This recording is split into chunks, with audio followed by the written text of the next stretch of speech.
Today's gospel is a continuation of last Sunday's focus on possession in our lives as Christians. But the focus really shifts to our readiness for the coming of the Son of Man. But Luke once again jumps right into sell your belongings and give alms. For each of us as Catholics, it is good for us to examine our attitude towards earthly goods, because it is a good barometer for what's really important in our lives, what polarizes our hearts. So if we take some time to reflect on what are our tendencies, our thoughts, our activities, our desires, we would see where our heart is. We hear in Luke, for where your treasure is where your heart is. Our society today certainly pushes us towards more possessions, greater wealth, public status. Are we hanging out with the right people? Are we wearing the right things? Which we can see as providing security and self-affirmation. However, this is a kind of treasure that can also involve endless worry and disappointment, because there's always a threat of losing it. Jesus does not mean that we should forget about all of our earthly things, but our main focus in life should be God, our Creator and Lord, whom we should love and serve as we go about our life.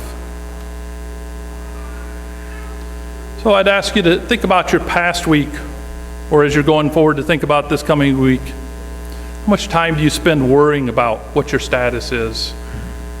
Am I wearing the right clothes? Am I in the right position? How much time you spend about worrying about money? And when you don't get those things, or you're not with the right people, how do you respond? Do you say, I deserve that? Or that someone owes that to me? The gospel message today is that we are owed nothing.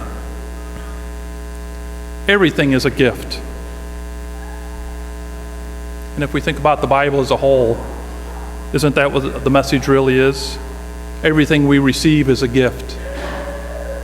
And then we should give those gifts away. And then we'll receive more gifts.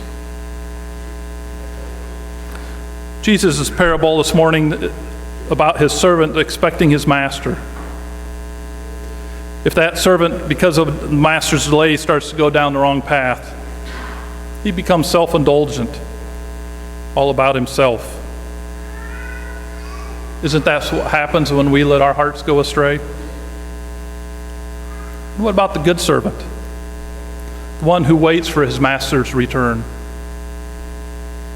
And for me, such a beautiful symbol this morning for our anticipation for the patience of grace. When I think about anticipation for the patience of grace, both those words, patience and grace, or patience and anticipation, are something very, very much a struggle for, I know, myself and many of us. We don't like to wait for anything, especially when we know something might be coming for us. Something to pray about, our anticipation for the patience of grace. And if you think about if our life is a gift, everything is a gift. So what should our proper attitude be towards it? Not that we demand it or it's owed to us or that I have it coming. We should be responding like the good servant, with gratitude for what we have received and gratitude for what we might be given in the future. And if we think about the good servant, what's the reward? That we'll be able to recline at the table and God will wait on us. I can't think of a better reward for being a good servant.